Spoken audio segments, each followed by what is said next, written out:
Good afternoon, everybody. Welcome to episode 52, Cinco Dos. I don't know how to say it in Spanish.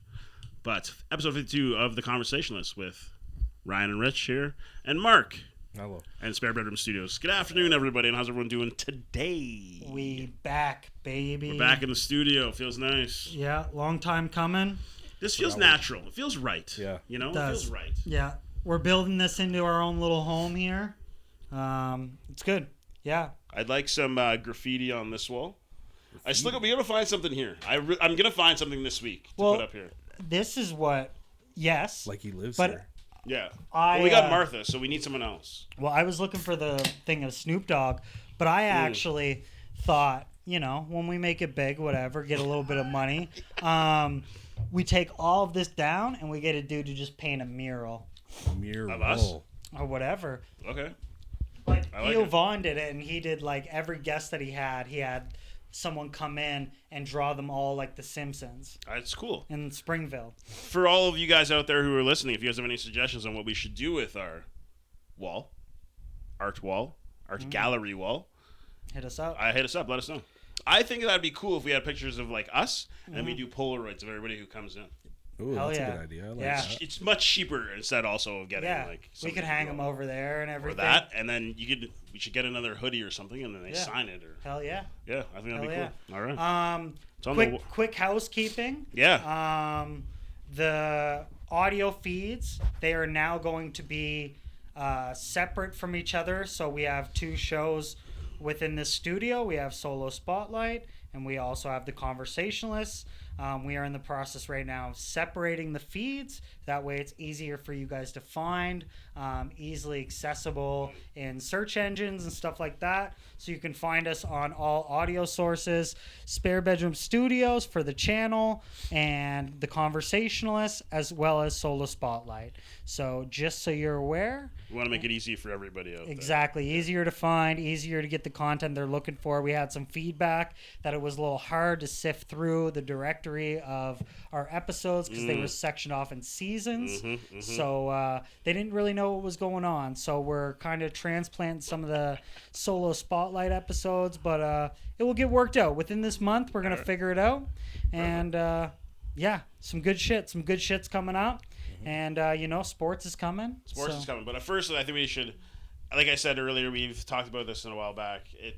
We need to start every episode with who died in memory of someone who died. So sadly, what did I say, Mark? Today, it was Jane Goodall. Zaboomafoo. Yeah, and we learned so much about gorillas because of her. So thank you. And also, was it 2 weeks ago? September 17th. Robert Redford. Yeah. That one hits. That one hits hard. Robert Redford. Who dat? What did he look like? Here we go. He's a very handsome man. He's a very handsome man. He's a very talented actor.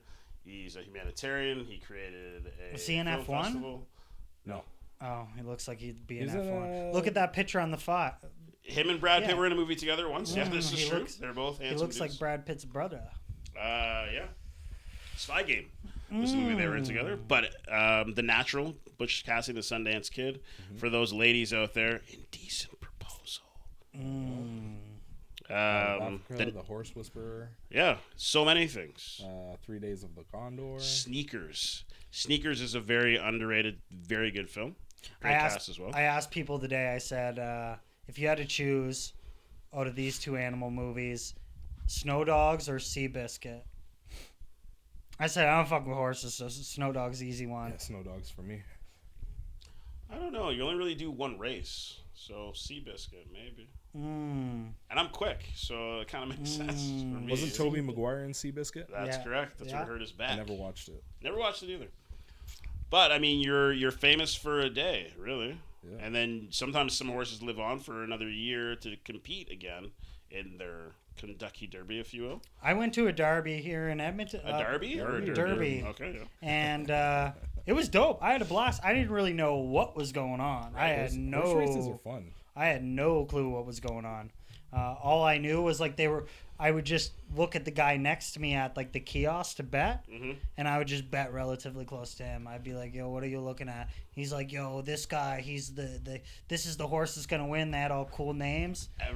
But you're right, and everything about horse racing is different. Especially, there's horses that can run well in the mud or in the muck, as I like to call it. So you gotta have a good mucker, mucking around, as I like to call it. There's so many different factors into betting on horse races because there are certain horses that can do well with grass, or certain horses that do well in the dirt, or something. And those MFers, they dress up for that shit too. They do. It's a very fancy event. I could not believe that. I was like, "Yo, you about to get dirty up in there." King's Cup, man. Everybody's dressed up. Dirty. Sure. But a moment of silence, or I'm not going to take a moment, but yes. For Seabiscuit. Moment of silence for Seabiscuit. Robert Redford and Jane Goodall. Yeah, but that's how we start the week off. Terrible news, but hope everyone's doing well and nobody's hurting too badly over the loss of such amazing, talented people we had in our lives. Yeah. What do we got in the news so far? What do we got going on here? What kind of news are you looking for? Well, I think we should start off with this because I kind of freshen our minds, and our sweet Lou wanted to discuss it. Yeah, this is true. He was never the dude that I think would bring this up, man. This guy's so like sporadic and flamboyant. I'm like, there's no way this guy's interested in elections. Lou, you heard that, municipal right? election. Yeah, absolutely. You got a message from him? The question was, talking about the upcoming Edmonton elections would be beneficial, but require a lot of unbiased research. That was his question. That's what he wanted to talk about. All right. Well, I don't know what the fuck that meant. I don't know. He just wants to talk about the election in, obviously, the upcoming election here. So the elections are. You're the only one that I know of who know the most right now because you've been talking to a few people who are. Yeah. So. Let's get your hot take. So for real, from everybody that I've been talking to, the city elections are probably the most impactful for like a resident. Yep. When you look at, and probably the most underrated in terms of how much people care and how much like impact they think. Like when I ask certain people, they're like, "What, liberals and conservatives?" Yeah. It's like, no, not even close. So you have 11 wards, one mayor. Essentially, how it works. Mayor gets voted in, obviously. Everybody in these different areas that has these different boundaries. So you have wards 1 to 11. Yep. All of them are Native American names. Some try to pronounce that one there. Ipapaka Pupasteo. Where is it? That one right there. Oh shit. Yeah, I'm not gonna try that. Yeah, that's that looks like someone just sat on the keyboard. That's exactly what that looks like. That's what that looks like. Run my fingers across. Yeah, the exactly. Yeah, they just ran their same with this one. That one too. Style. Yeah. No, it's the same. Oh shit. It's the same person. Okay. But some are like Testawinawak, Arnik, Dene, Métis, Odemin. So essentially how this works, these people in these areas get elected. Look, Papa Steo. I interviewed Mark Hillman. Cool dude. Some big things to consider this election. This election, they introduced municipal parties. So just like federal parties, you can join a municipal party and you're part of a group and they help you with advertising and campaigning. You're kind of under that banner, as well as when you go to the ballots, you can see how PACE, their names are there. If they're part of a group, their names are going to be underneath it. So you have Better Edmonton, PACE. I think those are the only two. There are probably more. Yeah. But those are the two parties. So there was a lot of controversy when it came to these parties because, like any party, are you worried about the ward that you're in, or are you worried about what your party wants you to vote? So like there's people worried about a lot of discrepancies when it comes to people's intentions and what they're trying to do. If you get 5 people in council and they're all PACE members, how are you ensuring that each member is actually voting for the needs of the residents that they're representing? Because there's a lot of leverage that they have now where the party can, you know, based on how you act, they can choose how much they want to kind of support you, right? Okay. As well with mayors, they're allowing like third-party advertising. But based on the way the city has been gone, I think it's a good prediction that I have. For me, I think you're going to see a lot of incumbents, and an incumbent, for people that don't know, is someone that is already in city council and trying to get reelected. So historically, incumbents have a very high chance of getting reelected. I feel we should have done this like a Schoolhouse Rock kind of thing, because I'm learning so much. Yeah. Because it's like, an incumbent? What's an incumbent? Yeah. So, and based on like human behavior, incumbents, like, they put that on their ballot. So someone's natural knowledge is like, well, if they got voted in once, Yeah, I might as The well chance keep of this them train getting rolling. rolling. 'Cause- What 'cause if they go- they're shit, though? This is the other but, thing you gotta think about. this is Yeah, I the don't problem. think a where lot of people are. people have to happy have with their the due way it's diligence, right? Well, of course. Right. So what happens is people see incumbent and they say, well, if they got elected once, they probably have the skills to do it again. Right. And then they just go, check. Right. But if you're an incumbent, does that mean that you just were Yes. elected? But it couldn't have been like you've done it like 5 years No. ago. I wouldn't say No. incumbent. Okay, You're perfect. and a lot of the signs, and this is all like human psychology. They'll say, I'm running for re-election. I'm not running for election. I'm running for re-elect. I'm trying to get re-upped. Yeah. Right. So they're kind of encouraging people to say, like, I'm already been doing it for 4 years. Yeah. Like, I'm good. Right. No. But I think there's a lot of people, it costs virtually nothing. Like, you need to get 20 signatures and like $100 in fees to put your name on a ballot. Buddy, we could run. So it's very, very easy, but you see that it's all based on how many doors you're knocking on, how well you're getting out there. Shout out to all the people that came on the podcast.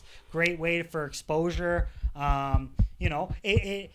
Whether or not I see them fit for council, because I'm interviewing them as You're not allowed to say non-biased, anything. Yeah, right? absolutely, I'm yeah. just asking them the difficult questions. But it's a testament to their character that they're willing to come down and sit for a long-form conversation, because that kind of stuff, your character gets like snuffed out pretty quick. Absolutely. If you sit down for a long time, right? So for those of you who don't know, Ryan, who did you interview? So a couple of the guests that I interviewed, I interviewed Jesse Watson. He's running for Ward Arnick. I interviewed Mark Hillman. He's running for Papasteo. I interviewed Dr. Farhan Chalk. He's running for Testawinawak.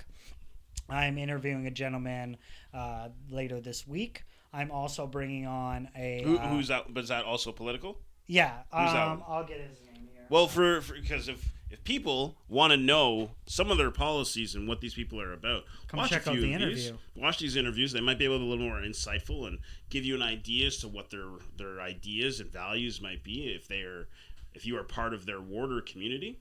And that way, you don't even have to go out and let us just do the work for you, and we'll influence your vote right here on Spare Bedroom We Studios. also had a mutual friend of all of ours, Yes, Colin sure. Reed, on. Yeah, this is true. His episode's coming out the day after this is going to drop. Today's Wednesday, so this will probably come out today. And then his episode's going to come out tomorrow. Perfect. So he's not running for Edmonton City Council. He's running for Strathcona County.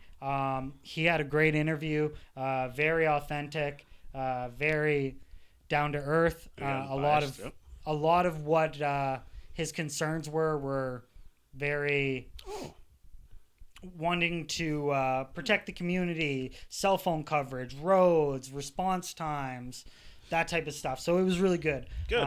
I'm glad we were able to highlight them. And all of these yeah, candidates. it was as great. well. It was Absolutely, amazing. And again, it informs us on how city council works. And when you ask people, what is the job like? Some of these documents these guys are getting in terms for review are over 300 pages. Oh, of course, yeah. Right? Yeah. To review budgets and all that type of stuff. Not something I would want to do. No. At all. And next week, John Morgan will be on the show. John Morgan he was a member with Edmonton Transit, and he's running for the very long name that we couldn't pronounce. The one apologies about that, but Ippy. We'll call it Ippy. Yeah, we'll call it that because it's Ipikukanapa we could spell it out for you if you just really want us to. IPPI. Well, you can put the thing right on HKOOHKAN IPAIO. He's just gonna put the SI. It's covering your face. That's fine. Thank you. No, it's really good. I love it. Ever since my first couple interviews, I've loved having people on and talking about politics because it's a whole new thing, right? And a lot of the stuff you wouldn't even consider, like infill. You know what infill is? What's infill, Ryan? So infill is like building new residential or business communities, lots in existing communities, like established communities. So very like old neighborhoods, they'll tear down one house, and then they'll build like an aplex, and then the neighbors, because then the footprint of the building, they might not have a backyard, or they're taking away trees, so it kind of affects the neighbors or the neighborhood in the neighborhood, right? It increases the amount of transit being used in that area. Say if it's like not a bigger street, it might affect parking, traffic. But yeah, some people just don't know. But then you're talking like gentrification? Infill, actually. No. We're talking about infill. The other thing we talked about was incumbent. Yeah. Are you learning today? No. Have you been paying attention? And the big Schoolhouse Rock, baby. In the conversation you're seeing right now with the argument with people running is what's the benefit of having infill. So right now the city of Edmonton, 50% of all their new developments, they want infill housing. So they don't want to be building in any like brand new because, open spaces. Because now you have to add new bus stops, new plumbing, new city water, power, etc. It's just remolding what's already been there. And what's interesting is a lot of these areas, the developer actually fronts a lot of those costs to get that in there. Okay. But it's they build a house at the very far end to the transit station, and it's fine in 20-degree weather, but then minus 30, you have the only family in that neighborhood trek in 2 kilometers to a bus stop, because they haven't fully built out the neighborhood. And again, all of this is coming from general resident knowledge. I'm just a resident of Edmonton that's consistently learning. But I would assume that a lot of this information or these polls or ideas of what the city planning or infilling and stuff like that would come from census. Like, as in conducting, like, how many people live in this area? Is this area growing? Can you turn my mic down a bit? Is this area growing? Do we need, like, for example, we don't live very far from a new development where they built a new high school. Mm-hmm. Now, I'm assuming that is probably due to the amount of children that are probably in the area, seeing around other schools that are in the area as well, like elementary schools or high schools, which probably prompted them to say, we should build another high school, and we should probably build it here, in this area that was already But I don't think it's an established neighborhood area. Exactly. So you get, say Blatchford and like Edmonton Commons. You look at those areas and say, okay, if people start moving in there, how much are they going to hike taxes up to build all these public services? Say they want to put a rec center, say they want to put a school, say they need a firehouse. But you also look at areas like here that don't have the infrastructure, and then your commute is 10 minutes longer, transit is packed, you can't, all of these things come into play, right? And so a lot of residents of older areas, and the way they do it, it's they're trying to get as much money as possible, trying to juice that lemon, right? So a lot of times they're not doing it for like curb appeal. It's like they're trying to get as many people in as possible, and the residents that already live there are the ones that suffer, right? You look at the amount of trees getting cut down with these new buildings, it's actually like statistics of neighborhoods generating more heat in areas because they don't have as much foliage during the summer. That's something you think about. Right? But that I never thought about that. That's crazy. About any of that. That's right. crazy. So then you don't have these trees in the area that are blocking all this sun. So now this neighborhood's, super hot, and all of these people that have been living there for generations, they're like, yo, what the hell? Or backyards, right? Or parking. Say you had ample street parking and that one resident was a family of 4. Now all of a sudden they put 8 units there. Well, now you multiply the parking by 8. So that's 8 more sets of cars. That's 8 more sets of garbage collection. That's 8 more sets of people that possibly need to have transit, right? So I think what the moral of the story is here, as citizens of this lovely city of Edmonton, I think we really need to listen to the facts and think about these things before we decide who we're going to vote for. Because there's so many things we don't think about as citizens just living in that area. At least not all of us do. I shouldn't say that everybody thinks that way. But I think a lot of us don't really think about these things or factors when you move into an area. You also have to the beginning. You also have to consider what position you're in. If you're a homeowner, yours might be property tax. Yours might be as a renter. I might want a rent cap. Right. The average rent in Edmonton is $1,600 a month. Yep. Right.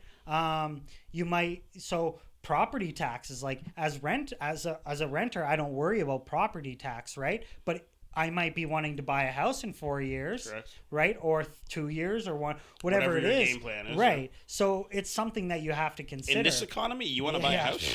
Tell me about it. The average price of a house in Edmonton is $494,000. Average price. Yeah. As well, you will look at city taxes. They're raising the taxes by 5.2%. Right now, we are supposed to be around, I want to say 4-point-something billion in terms of tax revenue to fix existing structures like roads and bridges. Right. And right now it's projected that we're going to be $1.4 billion behind schedule. So a lot of people are asking for like tax freezes. Yeah, but it's absolutely. like, okay, we freeze taxes. Roads are might get shittier. Because they won't they're have already shit. Right? What are you doing with the speed camera money, people? Yeah, well, they're Use getting that. It's gone. It's gone. It's gone. They don't do that anymore. It's gone. Yeah, it's still there. Who's saying it's not there?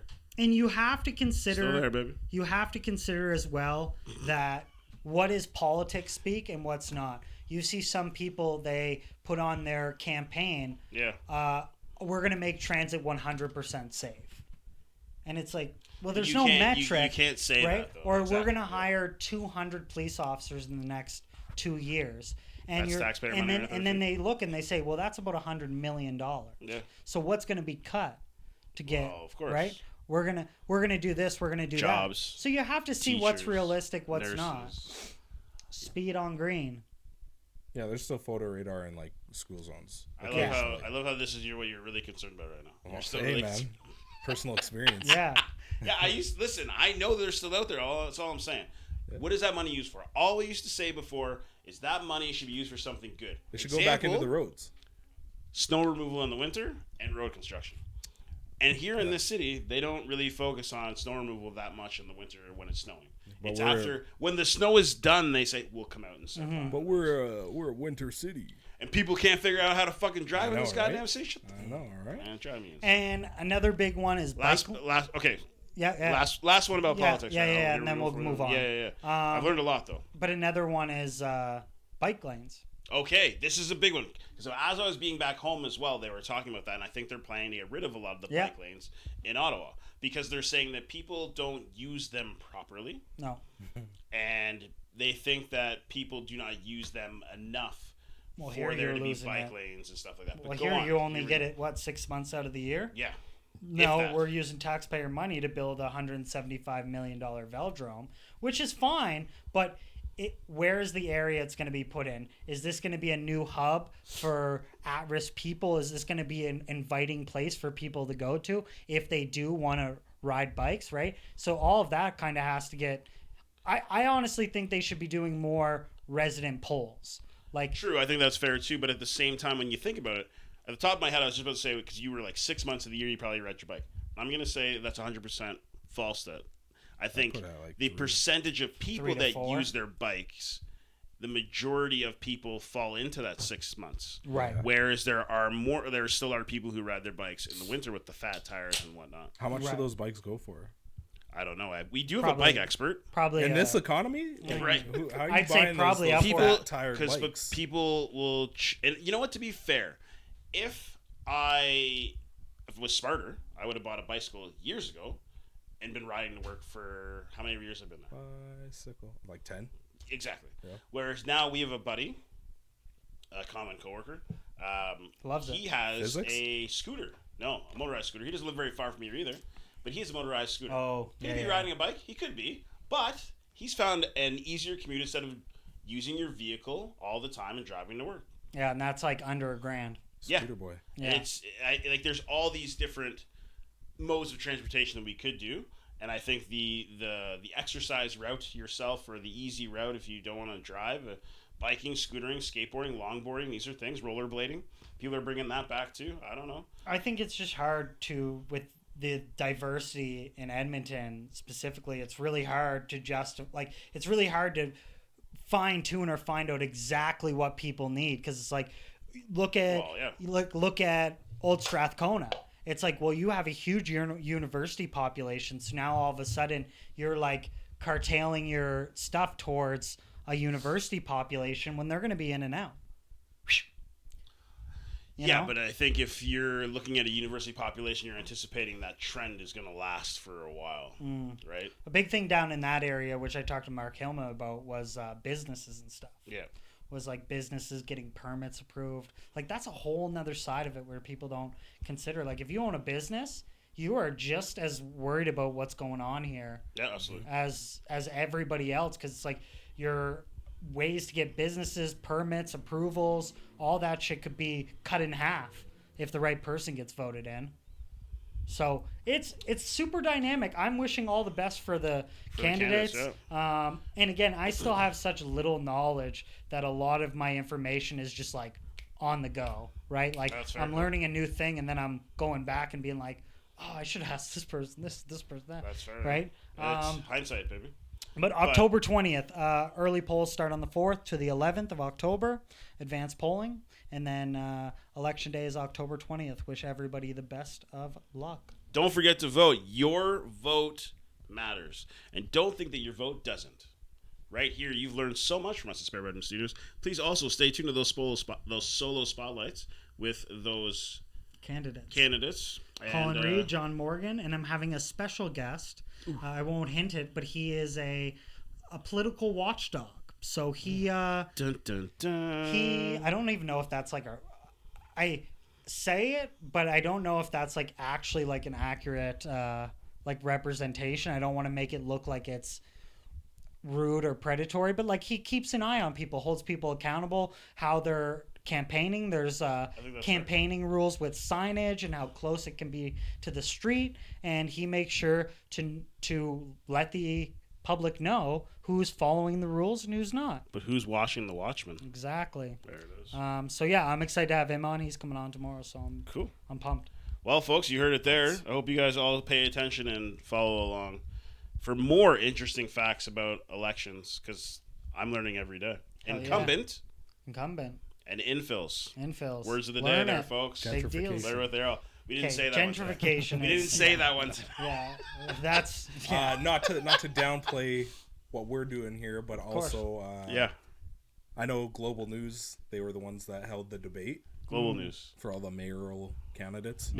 Candidates. Yeah. Okay. So go check them out too if you're interested. All right. Question before we move on though. Yeah, let's hear it. Do you think that they should have only picked the top 5 in polling, or everybody that ran for mayor should have been able to go to the debate? So based on their ranking in the polling, they were the only ones that got invited were the top 5. How many candidates are there? I think 11.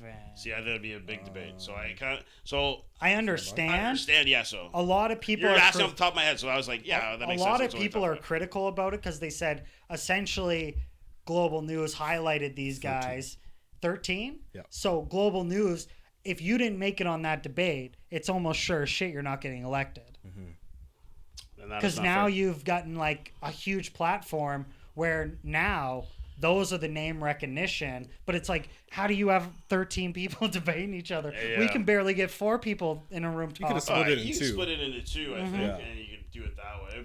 But there's other local foundations and local initiatives that are holding their own like mini debates and press conferences and stuff. And so people are doing their thing, and there's plenty of outlets for people to get out there. They should just do it more like a beauty pageant. Just come out there in your suit, do your evening wear, do your swimwear, and one skill. Yeah, one skill. That's it. What's your one talent? Yeah. And then we'll move on, and that's how we'll elect our next mayor. Hopefully. What talent would you look for? If they can juggle. Means they're good at multitasking. Yeah. There it is. It's huge. I was going to say fire breathing. Fire breathing. Yeah. Hot talker. Just balance the budget. Yeah. He goes and does arithmetic. Imagine we had a mayor who was like a really strategic gambler and made lots of money. He goes, I'm going to take the entire taxes, but doubles it all on red. Can you be mad if he doubles up and then we have extra money? Yeah. And I'd be like, yo, this guy sounds pretty chill. Everybody's just like loading their firearms, like waiting for it to. Like... Well, once you get a massive surplus of money, then you gamble a little bit here and there. You don't gamble all of it. Yeah. If there's one thing I've learned from people who do FanDuel and things like that, you just do a little. You don't do a lot. Craziness. But that's what we've learned so much so far, and I hope you guys all take something away from that. Yeah. But moving on, I see that Mark has pulled up some sports things. Sports things are big right now. Did I tell you I'm going to a Raiders game? NFL's hot. Happy for you. Yeah. I'm not happy for your wallet though. Bro, he could. But again, he could win money. He's going to Vegas. I got gamble. I'm gonna gamble. I hope so. Steve. I've been learning some old card games. Such as one is Uno. No. It starts with a P. Poker. No. Fuck you. Starts with a P. It's a card game. Yeah, the word is meaning that you have nothing. Pai Gow. Okay. So apparently that's the best game to play to to win money or no, to be able it's like you don't lose as fast. Okay, so there like we you go. can go through play a lot of hands, and you're consistently like getting your money back or getting like a push. And the whole idea is like you have 2 top cards, 5 bottom cards, and you essentially have to beat both hands. It's really confusing, but a lot of the times it's like a stalemate where the dealer doesn't have 2 right hands, and then you get your money back, and then very little you're like losing your whole, and then you have like side bets where you're betting on like a flush or like a straight or something. And the idea of Pai Gow is like if you have Pai Gow, it means you have a nothing. Okay, so if anyone out there is a good Pai Gow player and wants, because you leave when? Next week? The 12th. So he leaves on the 12th. So if anyone wants to challenge this man to some coins, nickels and dimes, because he needs to save his big money. I was going cross-eyed when they were explaining it, and they were like, "And if you land on a joker of clubs, you win 100 to 1." And you're like, "What the fuck?" Like they were like, "But you got to put a coin here and a coin here," and then I learned craps. Craps, that's a fun game to play, absolutely, because you don't need to be playing in order to win. You just need to be at the table. And it's so interesting, all of like the subculture with like if you call like save my dice or something and you roll them off the table, you get to keep it. But if you don't, the dealer gives you an option of 2 more. Okay, yes, that's true. Yeah, save my dice. Or whatever the saying is, but when you do it, and if you touch the dice or you touch certain things, like you have to say certain phrases or holds, no holds. There's so many different things to craps. That's like terrifying. It is, because you're responsible for everyone else's success or failure. Yeah, so if you're hot, everybody's cheering you on. Absolutely. But if you get a 7, you could lose the whole table number. Yeah, absolutely. Dude, it's a scary go. We were just playing for like funsies with pennies, and I could feel the stress, man. Yeah. And the thing is, I'm not a big math guy. So when people do math really fast, it like intimidates me. So like when I roll, they're like, 7, it's a this, it's a that, blah, blah, blah, blah, blah, pushing the money, and I'm like, all right, slow down. Can you slow down? Yeah. Playing blackjack. Fair enough. Yeah, the math, it just, and when you go there, the dealers are just like, they're just like. Yeah, your time is money. Hurry up. Time is money. Yeah. Rate of play. All right, but you're going to a Raiders game. The Raiders are playing who this week? Tennessee. Yeah, that's right. For the league. Now, is this your first NFL experience? Yes. And you're going to Vegas to experience it. That's going to be wild. So that means it's probably a 4 o'clock game? 105. 105. Interesting. And drinks are $20.99 US a drink. Oof. What's that translate? But you're going to the stadium to watch $28. You have tickets to Allegiant. Sorry, how much? How much is the drinks? $20.99 US. So I actually got a pretty good deal, but some of the tickets, man, initially it was probably going to be around $750, $800. Right. And I got both tickets are $500 Canadian. Because it's a brand new stadium, fairly new. That's why you're paying so much. Yeah, I know. And One of the top upper bowl, but we made the decision to get a little upper in the seats, but we're right in the middle of the field. Okay. So one was like a little lower, but it was behind a goalpost, and I was like 9 about that. If you're up high, it doesn't matter, man. But I was gonna say, if you guys have an opportunity, try to do a stadium tour. A stadium tour of that one would be pretty cool because you get to go behind the scenes, see a lot of stuff they bring you down on the field and everything. We were gonna do a tailgate, but it was $90 a person. See, this is the problem about doing them in some states or cities that are like Vegas, because they don't have parking lots or big areas to park. You're going to be walking around on the street and stuff like that, and you can walk into the parking lot and you can party. But a lot of stadiums, they're just open policies, man. It's like a parking lot. Just walk on in and have some drinks. That's how it is. I'm super excited. It's going to be a bomb. I've never been to an NFL game before. I think... you want a jersey? I got one for you. I got 2 if you want. Raiders? The Raiders. Oh, yeah, I will. Yeah, yeah, hell yeah. What do you got? Derek Carr. Okay. And Max Crosby? No, Run DMC. Oh, Darren McFadden. Yeah, man. That's what sick. Arkansas Razorback. Yeah, that'd be sick. Yeah, sure, man. We're just like crossing our fingers, hoping we don't get like any plane delays or border. What's a direct flight? Direct flight, yeah. You should be okay. But we fly out for early in the morning. We should get there at 10 a.m. Where are you staying? We're staying at Aria. Ooh, nice. I've always wanted to stay there. It always looks nice. Shout out to her parents. They go to Vegas a lot, so we got it. They had points, so we got it comped. There you go. That's sweet, baby. So we're going to Hell's Kitchen. Pumped about that. Gordon Ramsay. Yeah. Probably gonna be $300 bill. I'm saying. Easy $300. I had a gamble on some things like the Raiders because they're gonna win this week. That's right, Vegas. Well, Tennessee is Tennessee's 0-4 right now. They're getting dogged. Raiders are 1-3 right now. When are you going? Next weekend. Yeah, because that Tennessee game's not till the. That's next weekend. Yeah, they're in Indy this. They're in Indy this week. Yeah. So are they a good team? The Colts. Yeah. Yes, they're playing. So they'll be 0-5. Oh. But Tennessee. The Raiders have won a game. They're struggling. No. Tennessee. Oh, Tennessee. Oh, Tennessee shit. Yeah, they're shit. That's what we're talking about. Rookie quarterback, you know. So is it the same thing with like NBA where there's like bad markets and people don't want to go there because like tax consideration, or it's just like they just failed as an organization? No, they're the fan base is usually like what's going to happen to like Miami Dolphins now? Nothing. With Tyreek Hill. People are going to go to the games. Yeah, people still go. You know, like it's nice weather. It's something to do. But this is the thing. Like these stadiums are always going to be busy. They're always going to be sold out. There's always going to be people in football games. The only thing is, are you going to get a chance to see a superstar while you're there? Or when you yeah, man. I'm so high, man. I'm going to see Tom Brady right above me, man. That's probably true. He might be there. I was like, he's going to have. He can't with Fox Sports. So yeah, he can't be there. Broadcasting. Yeah, but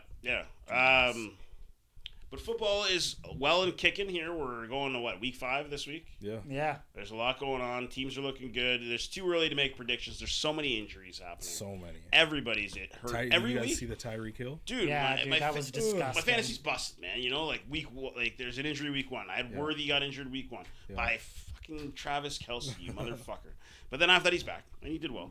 But it's like there's so many injuries. People are plagued right now. Teams are getting destroyed, but also teams are looking good. But again, week 5, sometimes you have a breakout. There might be a team that's like, these guys are 5-0. No one's can touch them. Or they might get a loss or two. Like, look at Buffalo. Buffalo right now is that team. They're in the hot seat. They're looking really good. What's this Joe Burrow thing where I'm seeing the memes of this guy just like saying he's just getting destroyed because he's out for the season again.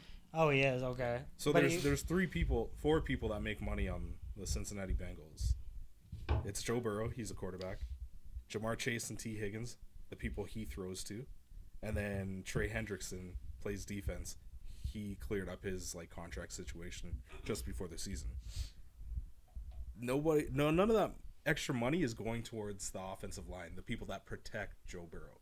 So it's like all this money is just going to 4 players, but you don't have an offensive line to protect your dude that's supposed to get those guys the ball. So that's partially why he's injured again this year. Because there's no line. And their defense, they can't stop anybody. So it's like you're expecting Jamar Chase and T. Higgins and Joe Burrow just to score all the points. Yeah, I think he's that hurt. it's a mismanaged situation here. Is that I don't think the money's being spread out. It's not equally, but it's like in the places where you need it. Like once you have a really good quarterback, the next step is to protect your quarterback. Yep. You can have a wideout or two that he's gonna need, and once they have that connection, sure, keep that going. But you need to protect your quarterback once you have a talented person in that position. What I was surprised about watching it this year was how much composure you need to have to wait to like even it up, because you see like they take an early lead and then it's not till like the middle of the third or like the fourth where they're starting to come back, and like with the Rams and what was it? Where it was like a kick and they missed the kick, wasn't it? Yes, and then right? they came back and. But it's like they were kind of they blocked the kick. Yeah, that was against Philadelphia. Philly, that's right. What it was, Where it was one of these games where you almost thought to yourself like, it's over. It's over. Yeah, but then they come back and surprise you. You never count them out, and that's the thing. Yeah. People are like 3 minutes is they don't have enough time to do anything. 3 minutes is a long time to do a lot of things. Mahomes had what, like 47 seconds? You know what I mean? And something like that. Wild, man. Knocked out so football is back. Football has been entertaining so far. Like I said, it's been tough with a lot of injuries this year, but it's still shaping up to be so far an entertaining season. Is this is this normal though? Like these type of interviews? I mean, these type of injuries is this like part of the course? Yeah, there's been a lot of emphasis on the MetLife Stadium turf, because there's been like at least 11 injuries in the last, I don't know, 3-4 years. Oh, 4. Okay. Like significant, like career, well, not career, but season-ending injuries. Right. Yeah, people just get fucked. Yeah. And then the crazy story is they brought in like actual grass when they had an exhibition against Brazil or something. Okay. So all the NFL players, especially the New York Jets, New York Giants players, were like, well, why did they get grass brought in, but we're here almost every other week, and we don't have that, and we see our guys getting injury. What the hell? Injured left, right, and center. So it doesn't make sense. Baseball. Yeah. Well, can we switch that for a second? Yeah, we can switch over to baseball real quick. Switch gears on. Because baseball right now is in playoff mode, full playoff mode, baby. Let's talk about. Yeah, man, let's talk about the other teams first. By that guy from the Blue Jays, man. Just Alejandro Kirk. Humdinger. So the Jays are in it right now, and one came first in the division. So home field first advantage. round bye. The Yankees are playing the Bo Sox right now, and that game is just underway. Can you quickly explain to me what a wild card is? Is that like an extra series? Yeah, they have so to it's play? like you have your number one seeded team, which in this case was the Jays. Mm-hmm. So they have the first round bye, and the Mariners were the number 2, so they get the bye as well. So that's why you have your wild card teams. So the other 4 teams that are in the top. So those are your top 3 teams on each side, East and West. So top 3 in the East would be the Jays. Then it was the Yankees and the Red Sox. So the Jays get the bye. So the wild card game's being played between New York and Boston. Same thing with Seattle. Seattle won it on their side, so that's why they're playing Cleveland and Detroit. So Cleveland was the number 2 team on the west side of the American League. So that's why they have home field advantage against Detroit. Okay. And so on and so forth. Same thing and you can see the National League there. You got Milwaukee, they get the bye, and Philly gets the bye. And baseball games are so fucking long, dude. Yes, they are. But they've sped it up in the last couple. They have sped it up with the pitching count and all that stuff and blah blah blah. Remember when we went and these guys were they weren't even in the stadium, dog. They weren't even on the field, bro. They were on the bus somewhere. They were so late coming into town. I would put my kid to bed. That was some wild. We even got on the field, man. We were dancing. That was crazy. Great times. Riverhawks games, great time. But baseball in full swing here for the playoffs. Do we have any hot takes? Any picks you guys got? I mean, obviously we only have the one Canadian team, and I don't know how much you guys follow baseball at all. But go Blue Jays. Go Blue Jays. So there it is, right there. I like Blue the Jays. hats. Go BJs. You know what I'm saying? I think it might be Philly going in the West, though. Yeah? I don't know. Who's winning that series right now? The Dodgers won last night. 1-0. If the Dodgers... I fucking hate the Dodgers. How many it's star a 3-game players? series, right? It's a 3-game for the wild card? Yeah, for the wild card. How many star players would one baseball team have? Well, if you look at the Dodgers, like quote unquote star Everybody. players. everybody on that lineup is like a stud. Freddie Freeman. Shohei. Ohtani. Mookie fuck. Betts. Yeah, everybody. Hitting some humdingers. We got tons of good players over there, and sometimes you got to look at it like there's no cap in baseball. Philly's got Bryce Harper, no? Yeah. Yeah. And there's no cap. It's like you can just buy whatever you want, man. Yeah, man. So why is there no cap? How does that happen in like a today day and age where they got to be equal, dog? We all got to be equals. I don't know because Money tell you talks. what though, it doesn't matter who you are in baseball. You're gonna get paid. Doesn't matter if you have a rookie contract or whatever. Who were we talking about earlier? Soto, or like last year at the beginning of the year, he's making the most money he's ever been made. So looking at that, Some wild shit. you don't see some salary cap. Now, is there an argument? Like you still get competitive baseball, where like you look like okay, they don't have PEDs in Olympics, then they do like a no PED Olympics, where it's like okay, if we take rid of salary caps, do we just like unlock more potential? Because you see that it doesn't work. They just circumvent the fucking thing. Well, with the Kawhi shit? Or whatever, yeah. Now they're saying that Jalen Brunson did it, and the reason Mark Cuban is defending what's his face so much is because he did it with Dirk and bought his fucking documentary and all this bullshit. Where it's like, all right, well, if people are cheating the system, we got to get rid of the system. what do they say? If you're not cheating, you're not winning. You're not trying. You're not cheating. You're not. Same. You're not trying. You're not winning. Same, I don't same. fucking know. Ten of these guys are winning if they're cheating. They're winning. And they have like cases where like a guy was found and he was like a bench warmer and they found him circumventing the cap and they screwed this guy all through Kevin Garnett's prime. Where like they couldn't, Joe Smith. Yeah, where they couldn't build around this dude because they took so many draft picks and fined him and this and that. Where then like that whole team was just fucked for so long. Oh, just be fucking smarter about it. That's terrible, man. Yeah, just be better. Be a better criminal. I guess. Obviously, you don't want to get You caught. already know that these NBA team owners and stuff are embezzling money on offshore accounts. Betting it on themselves too. Can you imagine though negotiating a contract and being like, "Yo, on top of this contract, I want a penthouse and a private jet." Can you pull up something? And for I me? want you to hire my dad. Pull That up. was Uncle Dennis. Yeah, His, I want you to hire my Kawhi's uncle as a fucking. Okay, what am I looking at? Pull up Caitlin Clark's first 4 years, like her salary for the first 4 years. Oh, you talking about the? Yeah. Hold on, I'm gonna bring that up in a second. Hell yeah, brother. Oh yeah. Now, All right, what do you want? Okay, how 2025 cap hit hit 78,000. She's just like us. Yeah, Okay, just like us, bro. but We that's her. We that's actually her make career more. so far. In her career earnings right now, so she's made $154,000. Hell yeah. In how many years? That's 2. That's true. Yeah. Last year she made 76,000. Okay, so these words are coming from Nafisa Collier. Is that how you saying? Collier? Yeah, she's the commissioner of the league. No, No. She's like Kathy- the highest earner. Kathy Engelbert is that not the commissioner? Commissioner of the WNBA. The WNBA. it's Yeah. Kathy is. So, Nafisa sat down across from her, I guess, and one of the questions that she asked, amongst others, about the officiating in the league, and Kathy, the commissioner of the league, said her response was, "Well, only losers complain about the refs." So that's fucked up in my opinion. But she also asked how she planned to fix the fact that players like Caitlin Clark, Angel Reese, and Paige, I don't know Paige's last name.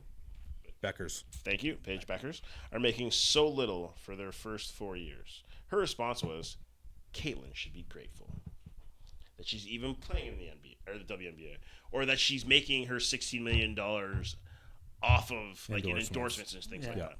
So if you know, as a player, you're only getting like, obviously I'm assuming this is whatever Caitlin's getting paid right now. And the reason why I bring her up is because she, in my opinion, is the new it girl of the WNBA. She probably single-handedly revived the league. Absolutely. Like we said before, I never used to watch WNBA. Knowing that she came into the league and what she's capable of doing, I started watching games. So, and it's but it's also brought the level of competition up 100%. Because now all these chicks are like, yo, I can't come out there. It's all televised now. Like, I can't be out there screwing around. Like, I got to step up my game. So now they're dropping threes. They're fighting each other. Yeah. But I mean, great. So if you know at this point when you're coming into the league, like this is going to be the standard contract. Is this the standard contract? Well, they're anticipating that the cap is going to go up, Okay. meaning more of these players will earn more. Right. But unfortunately for Caitlin Clark, like she still has 2 more years. Two left more In years her on a rookie rookie contract, deal. yeah. and it's like she's locked into that. Yes, which is fine. So, But it But was you're gonna in the support- next, anytime in the next 2 years, if Did the she cap have to goes re-up? up, Yeah. then it's like, sorry, you're gonna miss out on this money. She'll miss out Right. on the money until that rookie contract is up, Yeah. and then she'll make more. Most players are looking at 4xing their money. But at the same, 4xing. my point being, at that point, if you're coming into the league before they, it's coming up, it's like, I got to get an endorsement deal somewhere. I need to be. But this is like, as an athlete going through a collegiate system or playing competitively outside of, or somewhere that they're going to be able to look at you and say, hey, we should draft this person, you got to be playing hot every day. Every day. Because knowing now, ladies, if you're going to be trying to get into this league, you're not going to make the millions of dollars as soon as you start. And that goes for everybody in every sport across the board. We know that you're not. Some of you guys might get rookie contracts, sure. Some of you guys might get big deal contracts. Great. Congratulations to you. If not, start working your ass off and get those endorsement deals. Have a side hustle, as they say. And your commissioner thinks you're a loser, basically. Yeah, basically your commissioner is not there for yeah. you. They're If not you think the reffing is somewhat slighted, you're just a loser. Also, facts. And I don't know. you should be grateful that you're getting any endorsements because you wouldn't have had it without the WNBA. But the I don't know about that. WNBA Yeah, like, Caitlin wouldn't have Clark fucking told had them. it if this chick didn't fucking ball out. Like, what am I missing here? Like, people are delusional, think it's man. the constrictions of how the WNBA is currently set up. Oh, And Yes, how they're it's going to get more money subsidized. eventually. But when you look at like Caitlin Clark's career earnings when she was at Iowa, like she was making Bank. a pretty penny, like more than what she's making in the WNBA. Dun, So it's dun, like it's dun. just, Nil it's getting money. caught up to all that. Yeah. And 5 years later. But it Should is be making more. But it is interesting because, like, a lot of what the NFL, a lot of what the WNBA earns, a lot of it gets circumvented back to the NBA, right? So, like, I've heard this. It's interesting to see how this is going to play out in their contract negotiation. I could see easily these girls going into a lockup. I You know can what? easily see it. If there's one thing that I've learned, it is hold your breath until your face turns blue. Sit together and all believe in the same thing. Kick up a fuss. Stomp your feet. Have a tantrum. You'll get what you want. But how many? Eventually. But how much do you want your money to multiply though? Like at some point, you also have to be realistic and be like, okay, oh, now the majority of players that have been in past the rookie contract are going to make over $1 million. It's like, okay, well now we got to talk here. Well, no, because I don't think you can come back and being like, well, when I was a rookie, I got $20,000 here. Fuck that. You can't fight for it now and say, play to what you're worth. Yeah, so Play to what you're fucking worth. The argument that a lot of these players are having is this is just going to be like putting tape over a hole, right? Of like we're constantly flooding, and in 2-3 years we're going to be well below what they're earning when they re-sign their media rights deals and this and that. So like the revenue share, but I don't know, man. This isn't a regular 9 to 5. I show up to work, you show up to work. We're gonna get paid the same unless you get promoted. That's not the deal. This is a deal where you are talented as fuck, and you are gonna bring butts in seats, and you are gonna put points on the board. Right now, I think everybody looks at it as it's not first and foremost anymore. How skilled are you? It's how if you're good, are people gonna want to come see you? That's the other thing. Because Caitlin Clark is good, but are people still coming to games? I don't know. She's out for the season, isn't she? She's out for the season right now. So does that drop ticket sales? Possibly. 100%. Let's put it this way. We're going to switch over to hockey as well because that is getting back up. Connor McDavid. Let's talk about this kid real fucking quick like everybody else does. Not about that. Real quick, pun intended. Meow. Not about, yes, pun intended, but not about the contract. I'm going to be honest. When I saw this kid play in his very first preseason, the first year he came, this is when they were still at the Coliseum. It was a preseason game, and guys, his jersey, 90% of the people in the stands who were wearing Oilers jerseys were wearing his jersey. And the guy hasn't played one professional game yet. It's preseason game hockey. Now, the money that when he came in, did he sign a rookie contract? I think he did with a couple of bonuses and whatever. 277,000. The money he's making now is considerably more. Bonus. But it's because of what? Performance. Now, sure. Scoring looking at that, goals. you gotta pick that. You gotta pay that guy in order to make him stay. But then also, you want to build a team around this guy that's gonna help you get back to possibly a third Stanley Cup final. I don't fucking know. Joe Burrow, exact same shit. Yeah. But it's like you gotta pay these guys what they're worth. It's not a regular job. So at the same time, do I agree with some of these guys getting paid the millions of dollars that they're getting paid, or the girls in the WNBA, or they're not going to get paid exactly what they... Well, people were mad at Bouchard for getting his contract extension. You know, so... Because they said that he wasn't worth that. Well, he's a liability on defense. Some people are liabilities, and that's fair too. I understand that. You might have a guy and you might stick him out for like 2 years and be like, hey man, yeah, you're doing great. Or you might just have a shitty season, or you're bad in the locker room. I don't know. I think there that's are a all big these thing. different factors. I think what people don't consider too is like the intangibles, where it's like, are you a good person to be around? Are you attending team events? Yeah. Are you, listening to criticism? Are you taking it away? All of that shit also matters on top of like scoring goals. Yeah. Right? And some people don't consider that too. Well, and as well, like you are still a human being that has probably a wife and kids and things going on and shit in your life. Like, yeah, you have a little bit more money to throw at those problems. But it's like, there's wear and tear there as well. At that point when you sign a contract with a team, or you're a part of an organization at that point. Because like I was watching a lot of things where on other podcasts where they talk to recruiters and scouts. They're not really asking about your skill at that point. They're asking about how is he as a person, as an individual, because now you're representing a team in a school, or if you make it to the next level, you're representing a professional sports team. Community, so all city. of these, like, and at this point when you sign a contract, I think automatically you're a role model. Yeah, You're a role model for people in the community, for children, whatever. And all these idiots, I'm sorry. Yeah, I'm calling a lot of you guys idiots who could probably beat me up in a fraction of seconds. It's fair. But you guys with all your fucking sex charges and gun charges and everything else, you guys are fucking robbery. I don't understand it. I don't. You guys have this opportunity to play these sports and do these things and be inspirational to the kids. Like, when I was growing up, man, I used to look at athletes, some of them, and be like, this is something I want to do. Look at PK Soup Can. Soup can? Yeah, PK Soup Can. Yeah, like just Okay. stop and think about what you're doing. Yeah, absolutely. But you are a role model. You are a representative to the community and to the people of that city. So I think that is also something. And there are accolades and awards and achievements that go to guys who are just, you don't get paid the millions of dollars, but maybe you still do. But you're still a face in that community, and those teams, you're representing that team and that organization, and people will remember that for the rest of their lives.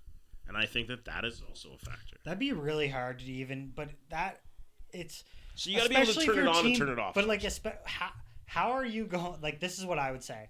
Okay, say I'm at the top team and we're getting dogged, and I'm there doing charitable stuff, and they're like, yo, you played like shit last night. And you're like, That's yeah, fair. little boy, like, it's all right, man. Psh, whatever. And then they're like, you suck. It can't We be, spent too much on you. I didn't say it's not going to be taxing. I'm not going to lie about that. That's probably McDavid couldn't even go to the liquor store without being friggin' hugged. Does that justify you going out and like getting caught with a handgun? No, absolutely fucking not. No. Committing sexual No, assaults or whatever. absolutely like, fucking not. No. But I think that. But I think that's the also other like thing. the If culture. you were going to be a professional athlete or professional in anything, whether you're an actor or a singer, Professional or podcaster, dog. professional podcaster, All three of people us. come out to us.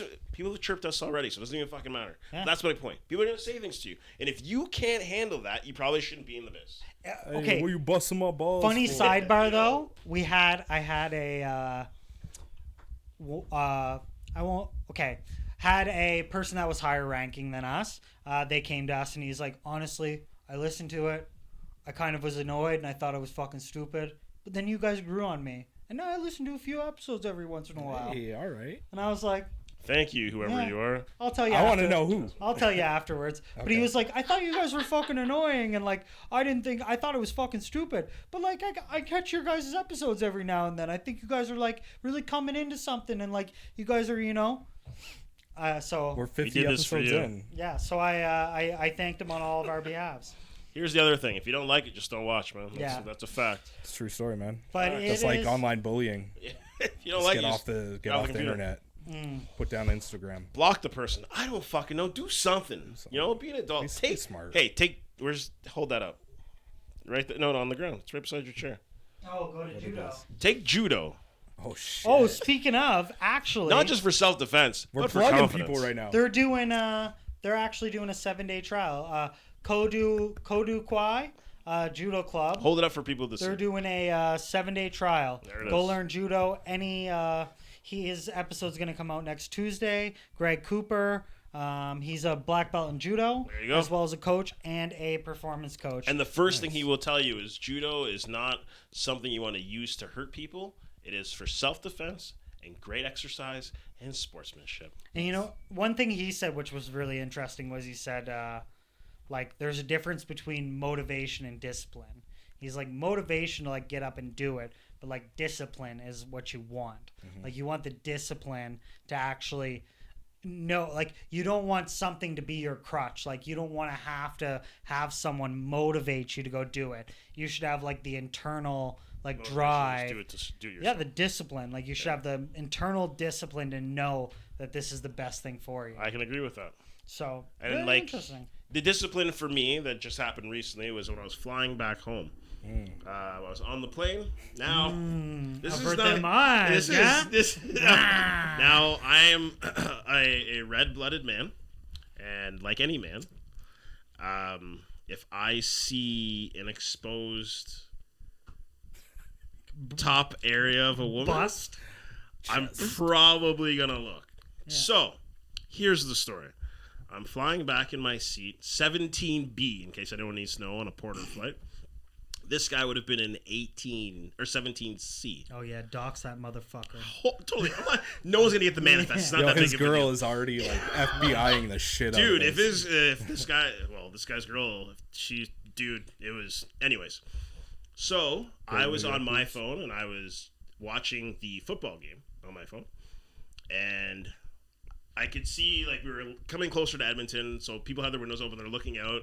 So I was checking. Like the guy beside me was sleeping, so he didn't have the window open. On your shoulder. Yeah, the guy across the aisle has the window open, so I was looking to see.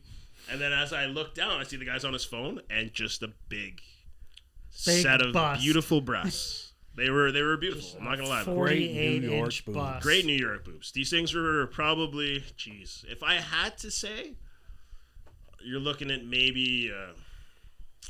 Could you tell by looking if they were real or fake? They were D's. They were fake, Fake, okay. but not like nothing too extravagant, but like supplely shaped. Yeah, D's. not like lip job fake where No, you're like, no. oh, you drink out of a straw. So here's the hard part, though, because as somebody, if you have an iPhone, which this guy does, the picture popped up in the conversation. So I looked, like I saw it, and I was like, I'm staring too long. So I put my head back in my phone, watched the game.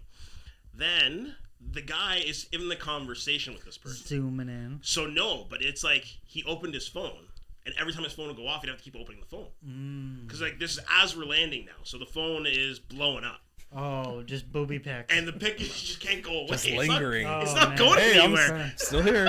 because the pic is there, and it's not like he was smart and was like, wrote like, "Hey, I'm on the plane," or like, "I'm send." Yeah, On so it send, moves up. Send. Yeah, yeah, You yeah. know what I mean? So they get the pic. Yeah. Now this guy's having flow conversation, and the picture's not going anywhere. So every single time he was like, because the person that he was with is like looking out the window, so he's on his phone. He doesn't want to have the person see his phone. So he's he's kind of turning it this way. You're a Oh, stranger. And I'm on my Yeah. phone, like watching the football game, but the phone is bright and the cabin is dim. So and he kept leaning, as he leans and the bright's towards me, so I turned and I'm like, Tits, they're just there. Boobies. But it was, Okay, walk us through that altercation. I think I just did. No, if he were to turn around and see you looking, Oh, what at would that be point your I'd be initial like, You're a reaction? pervert. No, I'd be like- would you be like, oh, is this air like broken? no, 100% I've been like, nice, man.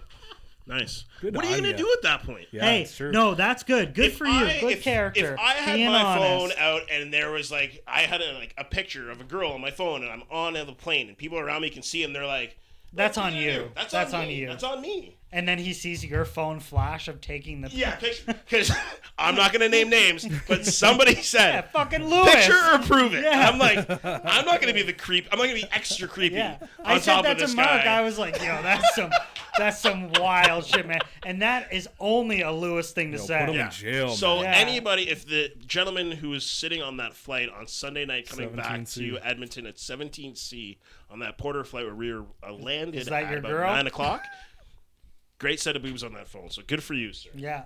She's a very lovely lady from what I can tell. So yeah. Great personality. I'm Great sure she does. personality.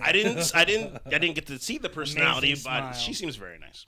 But that's a question, And you know. she So sends it's like nudes. now, like if you were sitting next to somebody on the plane and this happens, are you guys gonna look away now? Because now, No. Now I'm gonna purposely be like, is it still up? No comment. no, Yeah. yeah, right. I'm gonna be like, is it still up? But I'm sure girls would do the same thing if somebody like a girl got a dick pic or a topless pic from some dude. I'm sure she's probably gonna be like, But that's like when you see like an argument really and what you're I see? eavesdropping on something and it's starting to get good. You're like, oh, well, I can't.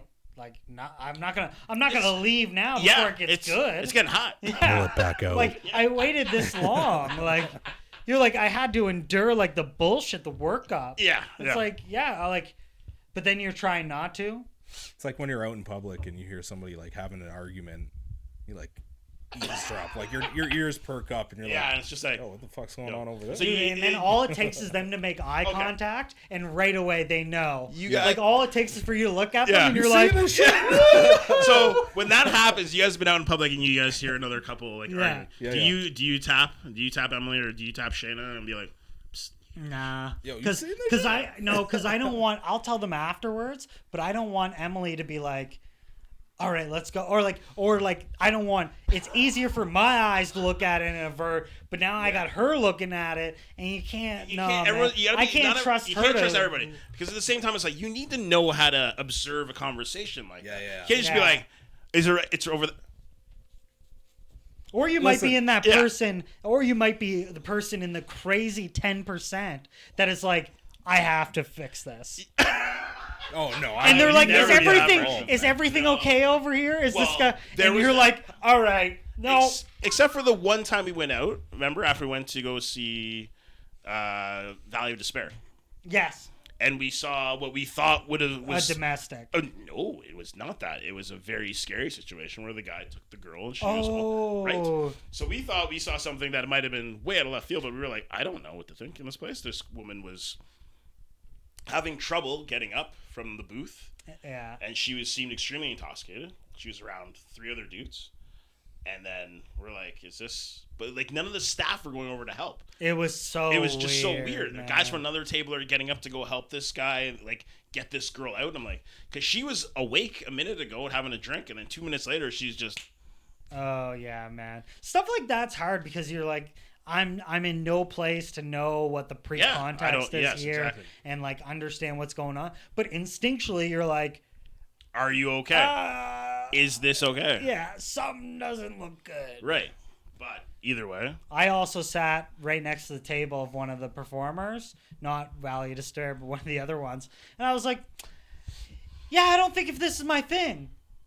And then I look over, and they're all like, and then someone told me like, this is the family man, because then the chick that came, she came and like said hi to all of them, and I was like, well, this is awkward. Yeah.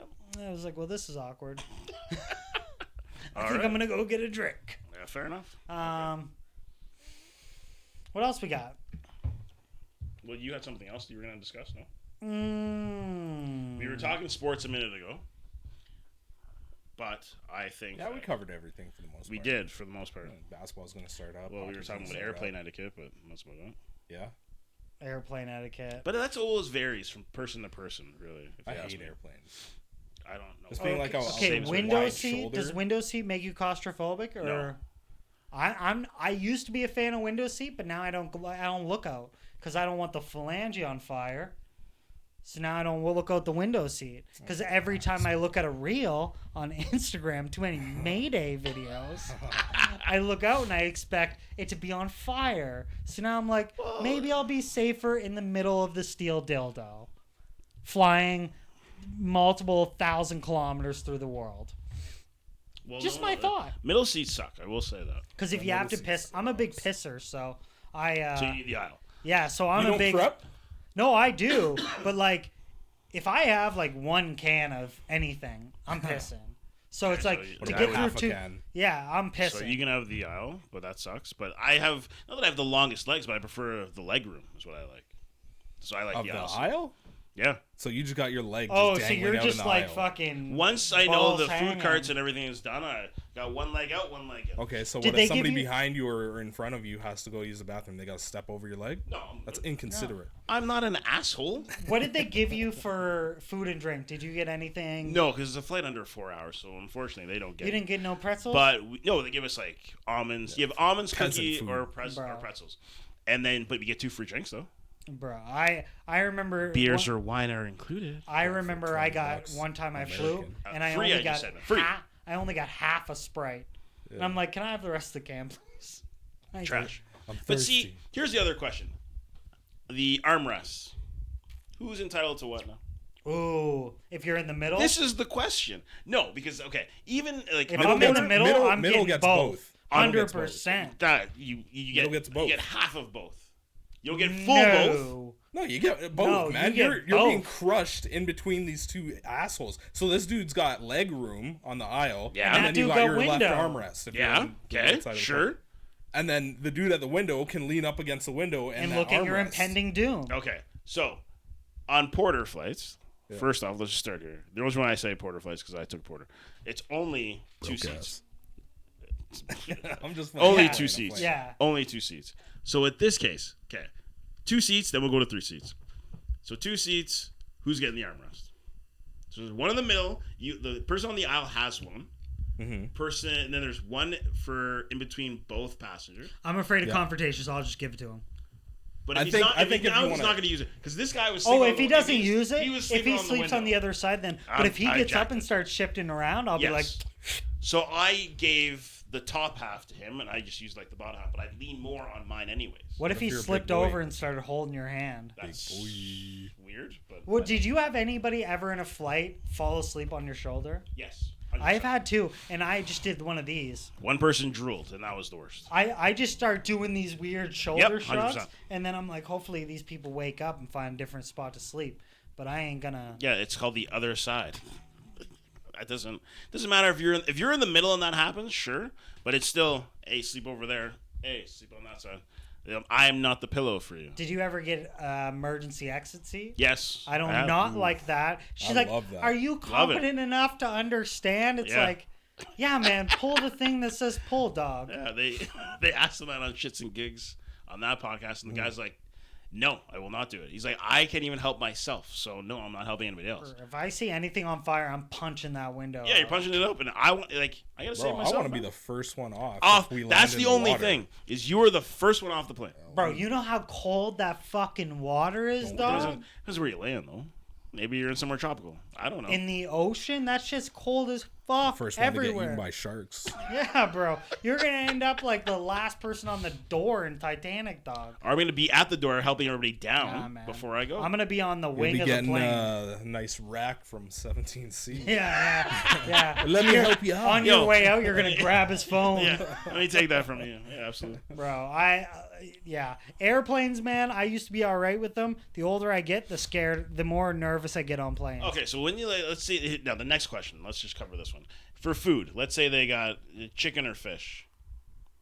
What are you taking? Chicken. I don't take chicken. I've never been on a flight long enough to get either. So Okay, I fair don't- enough. Yeah, that's the thing that I don't get, man. Like, if it's That's if also it's longer, crazy. like four hours, like, yo, feed me. Fuck This is airlines in BS, Canada because, to like, begin yo, with. for the amount of money I'm paying for a flight, Yes, and I should I should get get at less least a now? fucking Michelob. sandwich. Yeah, Bro, at least like, some you guys gotta sort Michelinas your or shit out. something. So we got on the plane, and the first thing they do is like, we're really coming around with the boutique menu. If you want to purchase any food, That's purchase fucking astronomical. food. Give me a fucking sandwich. A Michelinas for $17. I Have a stopped tin of talking Pringles about for it. $15. I stopped at Starbucks and got fucking 2 sandwiches before I got on the plane. But I'm like, because fuck these guys, man. Yeah. Like I won't understand that where it's 4 hours or more. If you're flying in the middle of the day around lunchtime, you should be fucking giving me lunch. Run me. I didn't. If this is the only flight option that I could take for the day, Give me a fucking meal on this fucking plane. How many food poisonings do you think airport restaurants avoid? Because it's just like... So I'm talking about Blair when he went. He got a fucking Chipotle chicken wrap. Oh, that's crazy. From Booster Juice. Oh, okay. It says juice in the fucking title. Yes, And it now does. you're ordering a fucking wrap. Why not? So Why he not? ended up getting food poisoning. And I said, these probably do this shit all Which the time. airport were you guys at? Edmonton. So it was here. Yeah. You got the And then by the time he got to Vegas, he was sick as balls. And I said, well, the first thing was probably not getting a chicken wrap. But if fucking he's had the Booster chicken Juice. wrap from another Booster Juice, then it's hard to say. Maybe, but I'm like, given your options, like you could have. But I also went to a restaurant one time and sat down, and I got legit raw chicken. Oof. And I was like, yo, you guys must do this often. Well, the raw chicken, Because they're it's like, better yo, protein. they just go, yo, he'll get sick on the plane. We don't give a fuck. That Yo, me, let that him- is Yo, that is my fear. We got complimentary bags in that bitch too. That Only is- Chili's in Edmonton at the YEG International Airport. So yeah, I don't. Chili's. that's is where the you got to best. go. Chili's. That's the move. That's Chili's. I want But, my baby back, baby back. Or OGs. I know they don't got one in Edmonton, but I think Edmonton got a- Airport, but Olive Garden's the tits. One of my biggest fears is getting violently ill on a plane. Yeah, Yeah. that ain't my thing. That man. is I don't like being like the center of it. And I'm a loud puker, so I'll be like, he's Gary Yeah. from Yeah. Team America. oh, everybody's hearing it. Everybody. I threw up here once, and I guarantee you, this whole building heard me throw up. Door So- vibrating. Okay, so vomit. I was thinking, one Shit in your pants? Yeah, shit in my pants is also bad. Yeah. Ooh, That that's a bad bathroom one. is so tiny. Yeah, how are you gonna clean yourself up in that Yeah. tiny ass bathroom? How do you do that? And then you B, flush it, gets sealed to the toilet. B, it's the You know what I mean? You get Kevin Hart stuck on that soul plane B, toilet. B. When you open that door, everybody knows that dude pooped. that guy in his pants. Or if someone's waiting at the door. Oh yeah. Yeah, They're like- you don't want to go they're in here, like man. I'm that. so sorry. I'm so They're sorry. like, The God flight damn. attendants then- are like I just guess. shooting you Someone's dirty going looks. for the Mile But High then Club. after that, it's like, and especially if you're sick, you can't leave that area. Bro. So I might have to go again. I'm so You sorry. gotta own it. Yeah, I gotta. It's own like, it. what's this asshole getting up out of his seat yet again? Are you kidding me? And then all you see is his pants just.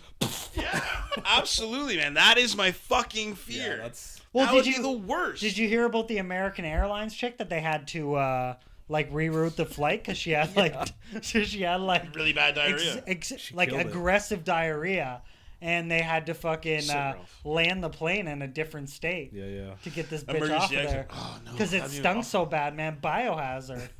And apparently it costs like a significant amount of money to Yeah. clean the plane. I believe it. Yeah, but they don't even do that. No, man, they put some Febreze in that Yeah. bitch. Make sure the pillows and I- blankets are pulled up. and I that's it. understand that planes are tubes of that we Bacteria. throw in the air. Steel and dildos, it's still- dog. Yeah, but it's like, can we just maybe give it like a couple more, like maybe 3 more inches in the bathroom? Dude. 3 more feet? 3 more feet? widen that 3 more shit feet? out, man. Widen it out.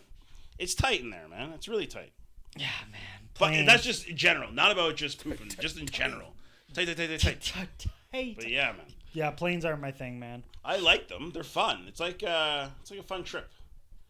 It's the pre-excitement to where I'm going. And I'm not a big fan of trains because trains, they just get too packed.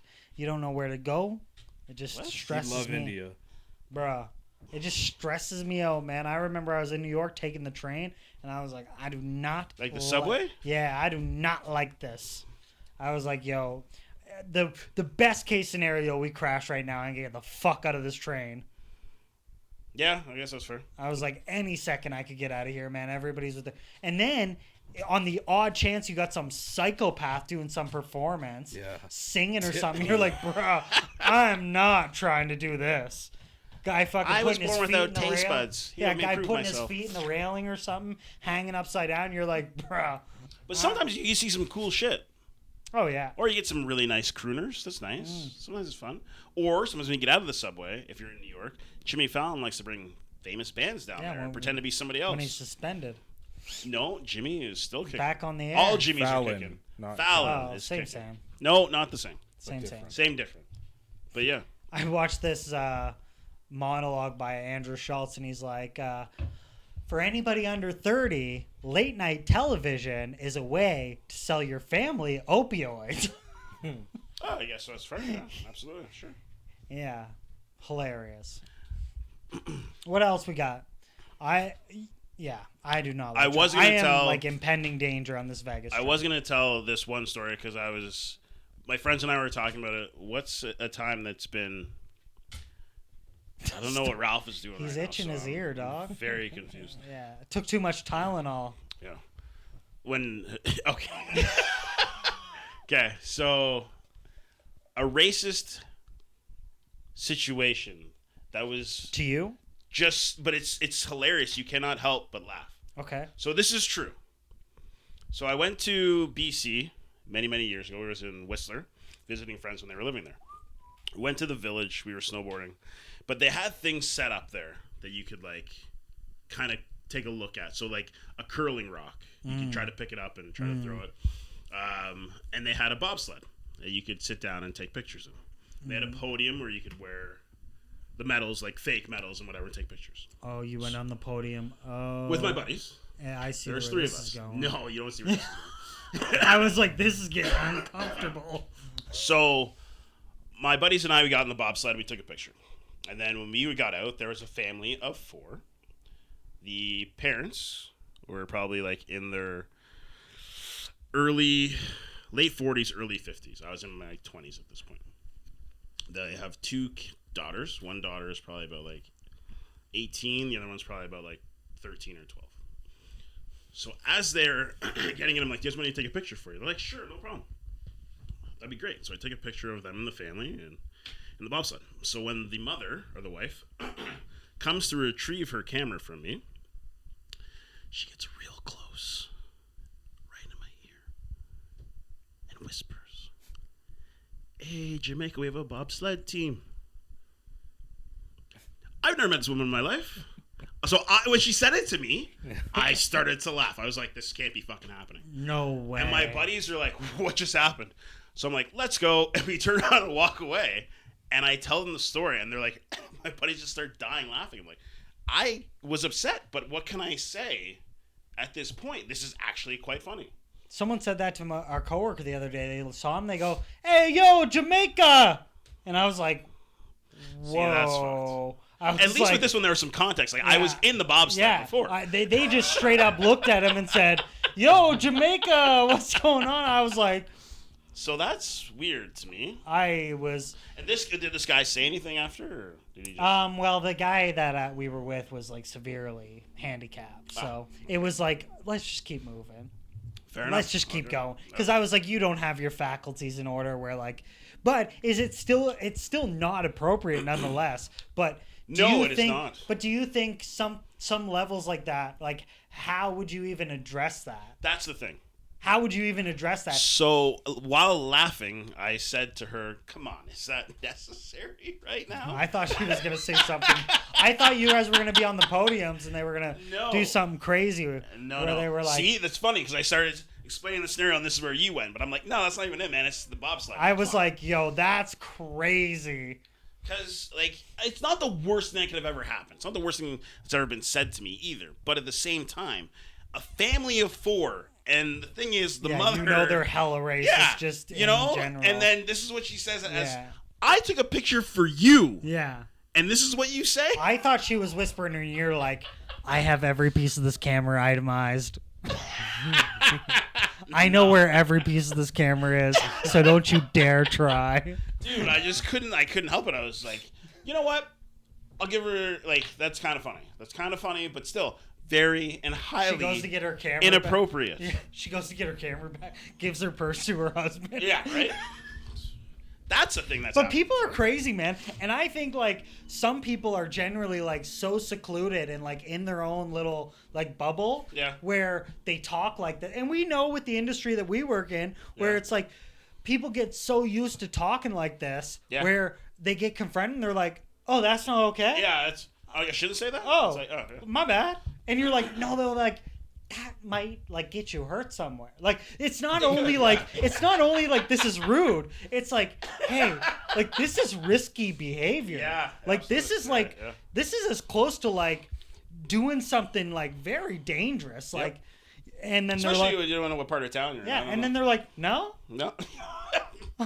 They're like, no, that doesn't fly over here. yeah, yeah. They're like, oh shit, I thought I was fine. All right, well, cool. Later. Yeah. And you're like, that person's probably gonna die in a week. Like, you know, I don't know. It's wild, man. Does that ever happen to you, Mark? Have you ever been somewhere where something like that's ever happened? Just Like hello. low-key racist? Yeah, but it's one that It's you like can laugh off though at the same time. It's like, yeah, I guess. okay. Off the top of my dome, I don't have any stories. Okay, fair enough. But That's it's fine. like, That's fine. know, So, but really? just This is how you just- act out in public. Just Dude, to I random heard. strangers. Dude, I heard some person. Unbelievable. This fucking so society we for live people in. who are watching this now, it's not okay to come up to me and say, "Hey, Jamaica, we have a bobsled team," unless A, I'm in a bobsled, and B, I'm in a bobsled. That's it. That's Have it. you And I'm ever wearing had- Jamaican colors. That's Have it. you ever had an instance where you felt like you had to defend someone that you had to defend the racism that didn't happen? Like I saw someone and they told a dude that he had a plantation mindset, and I was like, I might have to fight you. I was like, that is fucking too far. We don't talk You have like a that. plantation mindset. I was like, whoa. I was So- like, we gotta have a conversation, man. But have you ever had a time where you had to like step in and almost like save this guy's life because you were like, you went to the point where it's okay that this guy destroys you? I think if you're going to be stupid enough to say, okay, listen, no. If you're going to be stupid enough to say something racist. You're like this. Yeah, 100%. 100%. I don't care who you are. No, but if the you guy- say something yeah. and somebody's offended by what you say, But I felt like the guy like played it off as like a funny haha, like the dude that was getting the attack.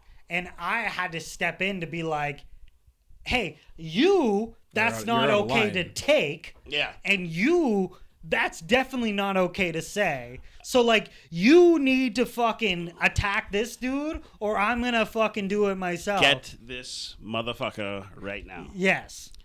And then 5 minutes later, the guy's on the ground. That's awesome to me. But Dude. you know what? I mean, yes, of course. I think if things go to an extreme, but I think also at the same time, some people should know that if it gets to that extreme, you should know to. But I think some people are so scared of confrontation where True. it's like they can't gauge the fact when like someone extremely crosses the line. Yeah, and then that's they're true. like, I don't really know how I'm gonna handle this, or I'm not gonna like sucker this guy or whatever it is.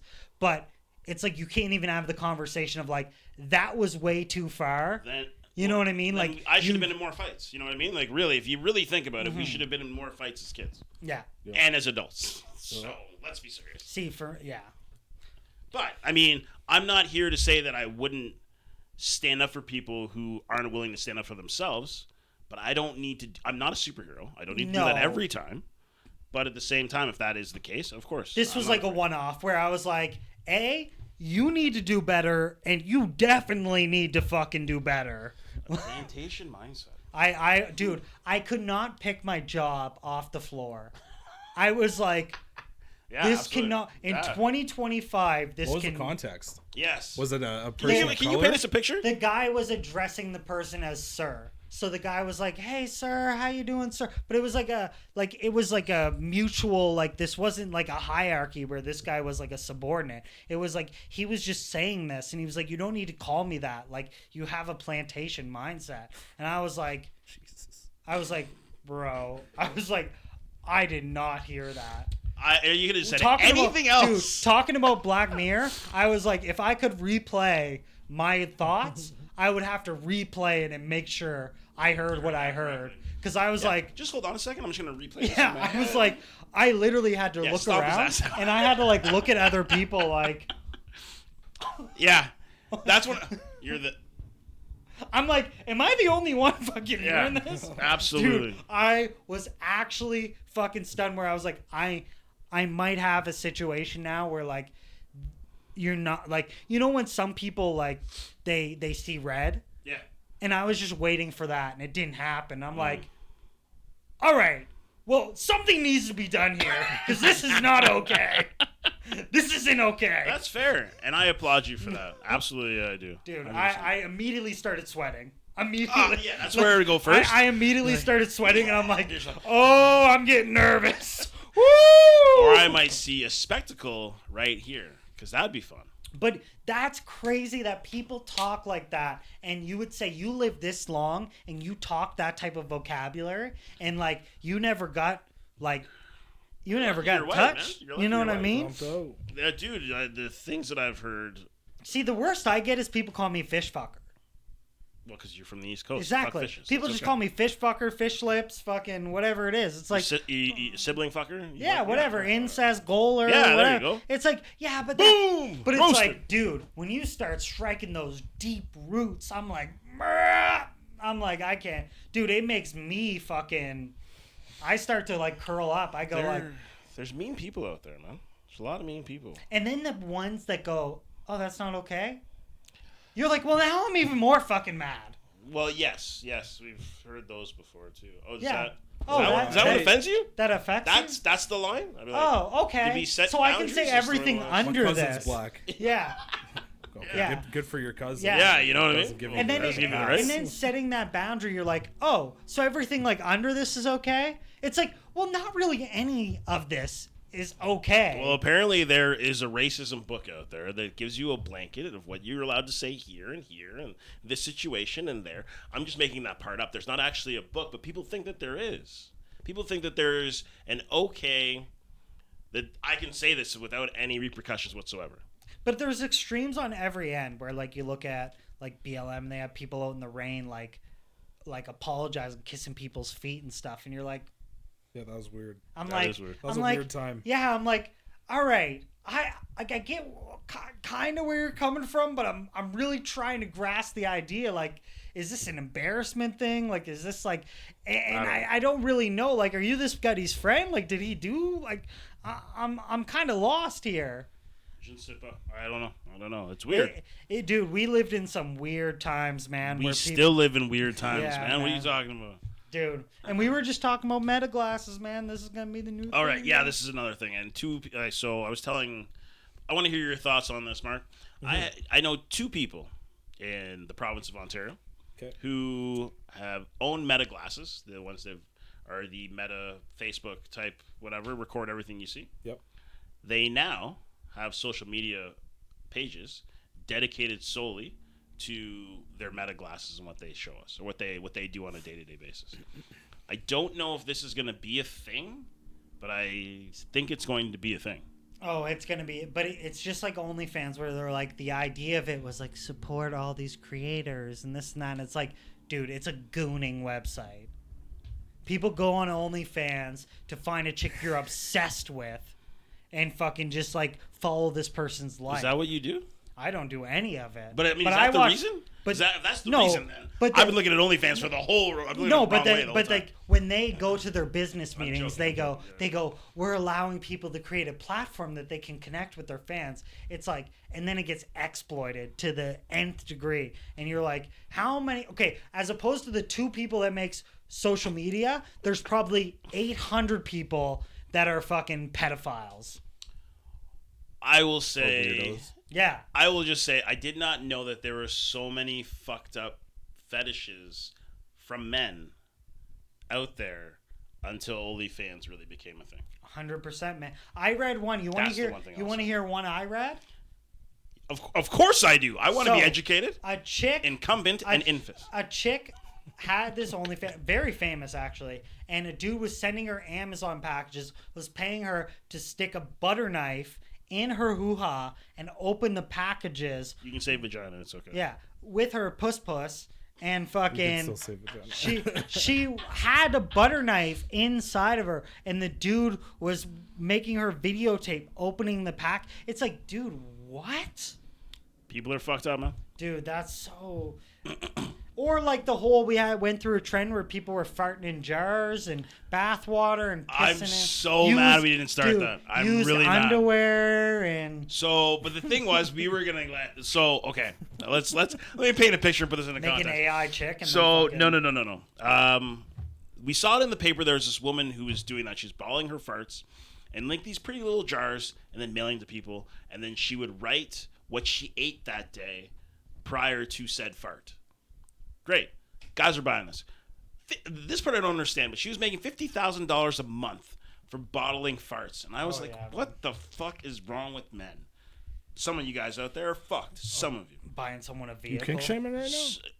No, I'm not kink shaming. I just said they're fucked. Okay? I'm not saying they shouldn't do it. I said they're fucked. There's different. Something about smelling farts, man. So my buddy and I were working together, and I'm like, we should totally just do this.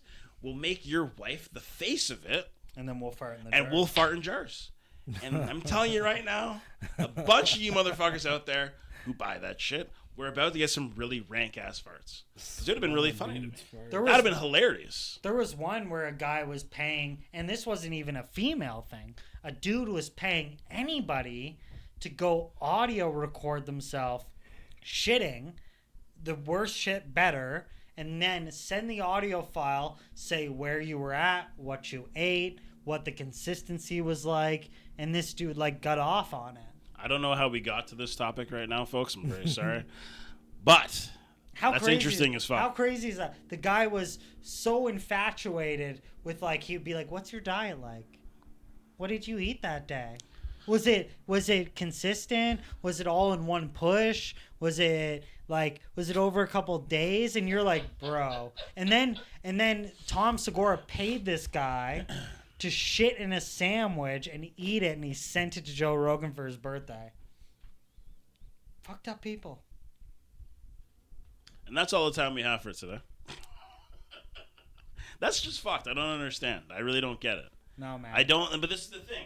I'm not, listen, women, beautiful people, beautiful souls, nurturers of life.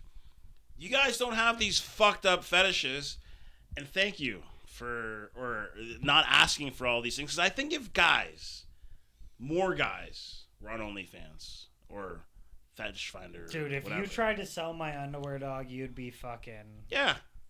I don't think the girls aren't into that. Blown streaks? You know? Because if there are some girls out there who are, dude, please, let us know what you're looking for. My farts are so toxic, it's like burning holes. Dude!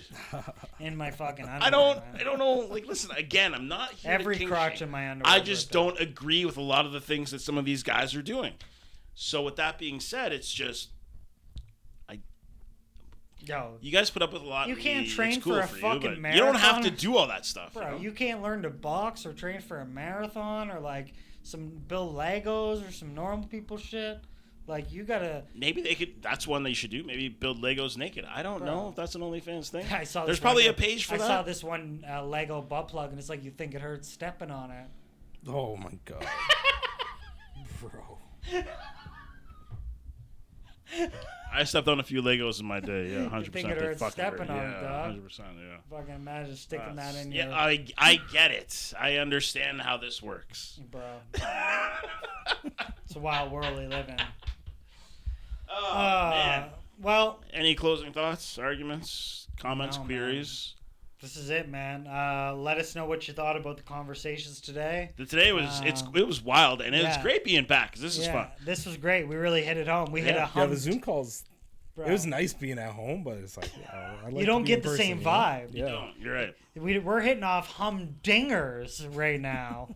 We're hitting out humdingers for baseball. Playoff baseball. Right Hashtag BJ. Hashtag go BJ. Hashtag go BJs. Hashtag I love BJs. Yeah. I love the BJs.